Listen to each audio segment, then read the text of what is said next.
আলহামদুলিল্লাহ, finally Bashundhara shopping কমপ্লেক্সে আমি এই ড্রোন ক্যামেরাটা কিনেছিলাম, DJI নিউ। তো এখানে সমস্যা হওয়ার পরে 2 দিন চালাইতে পারিনি। তবে পরবর্তীতে আমি এই ড্রোন ক্যামেরাটা যখন ফেস করি যে না এটা সমস্যা, তখন আমার যে ভাগিনা আমিনুলকে দিয়ে যখন পাঠানো হয়, তখন এটা আবার পুনরায় রিপেয়ারিংয়ের জন্য পাঠানো হয় সিঙ্গাপুর থেকে থাইল্যান্ডে। তো ওইখানে থেকে আমাকে অপেক্ষা করতে বলা হয়। তো সর্বশেষ এখন 4 মাস পরে হাতে পেলাম। তো আলহামদুলিল্লাহ, দেখতে পারলেন এখন ড্রোনটা একদম সম্পূর্ণ নতুন দিয়েছে।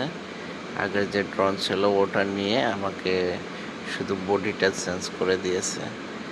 ধন্যবাদ DJI কে সুন্দর একটি ড্রোন দেওয়ার জন্য।